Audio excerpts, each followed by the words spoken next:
নমস্কার বন্ধুরা, সোনালীর কিচেনে সবাইকে স্বাগত। আজকে আপনাদের সাথে শেয়ার করব নিরামিষ এঁচোড় আলুর ডালনা। আসুন দেখে নেওয়া যাক কিভাবে বানাবো।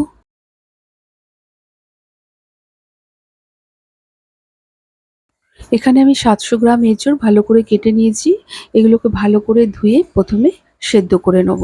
সেদ্ধ করার সময় সামান্য একটু হলুদ, লবণ আর 1 চামচ সর্ষের তেল দিয়ে দেবো। এরপর দুটো সিটি দেবো, খুব বেশি সিটি দিতে যাব না, তাহলে এঁচোড়গুলো পুরো গলে যাবে। সিটির পরিমাণটা আপনারা আপনাদের প্রেসারের হিসাবেই ব্যবহার করবেন।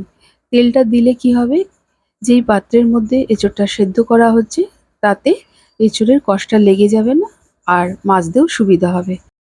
একটা মিক্সিং জারে দুটো টমেটো টুকরো করে নিয়েছি, 1.5 ইঞ্চির মতো আদা কুচিয়ে নিয়েছি, 6টা কাঁচা লঙ্কা নিয়েছি, এটার একটা পেস্ট বানিয়ে নেব। এদিকে এঁচোড়গুলো সেদ্ধ হয়ে গেছে, এবার এটাকে নামিয়ে নেব।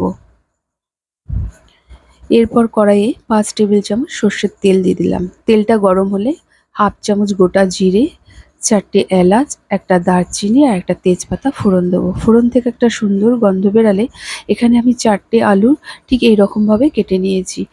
একটা আলুকে 4টে করে টুকরো করেছি, সেই আলুগুলো দিয়ে দিলাম। আলুগুলো ভাজার সময় সামান্য একটু লবণ আর সামান্য একটু হলুদ গুঁড়ো দিয়ে নেবো। গ্যাসের ফ্লেমটিকে মিডিয়ামে রেখে বেশ কিছুক্ষণ আলুটাকে ভেজে নেবো।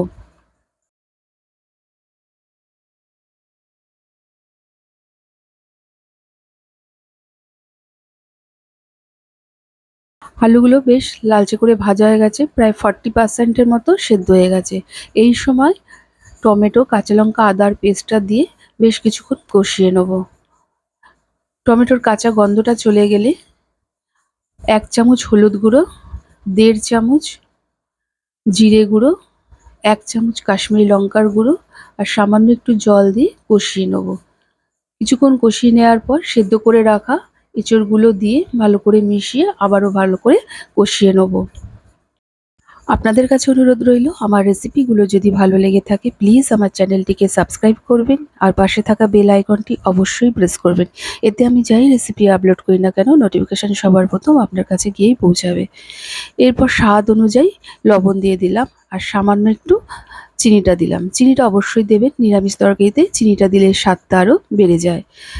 আর লবণ দেওয়ার সময় অবশ্যই খেয়াল রাখবেন যে আলু ভাজার সময় আর এঁচোড় সেদ্ধ করার সময় আমরা কিছুটা করে লবণ দিয়েছিলাম। বেশ কিছুক্ষণ কষিয়ে নেওয়ার পর এখানে আমি 1.5 গ্লাসের মতো জল দিয়ে দেবো। জলটা দিয়ে ভালো করে মিশিয়ে গ্যাসের ফ্লেমটিকে মিডিয়ামে রেখে ঢেকে দেবো। ফুটে ওঠা অপেক্ষা করব। ফুটে উঠেছে, এই সময় 4টে কাঁচা লঙ্কা দিয়ে দিলাম, আবারও ঢেকে দেবো। ফিরে এলাম কিছুক্ষণ পর। আমাদের এঁচোড় আলুর ডালনা প্রায় হয়ে এসছে। এঁচোড়গুলো পুরোপুরি সেদ্ধ হয়ে গেছে আর আলুগুলোও সেদ্ধ হয়ে গেছে। এই সময় 1 চামচ গরম মশলা গুঁড়ো দিয়ে ভালো করে মিশিয়ে নেব।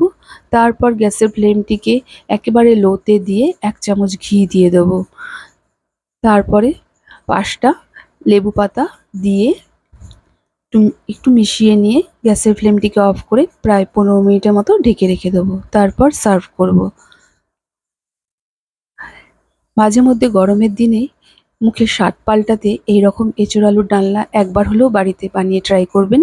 আর কেমন লেগেছে তা আমাকে অবশ্যই কমেন্ট করে জানাবেন। ভালো লাগলে একটা লাইক ও শেয়ার করবেন। আজকের মতো এতটুকু। আবার হাজির হয়ে যাব নতুন কোনো রেসিপির সাথে। সকলে ভালো থাকুন, সুস্থ থাকুন। ধন্যবাদ।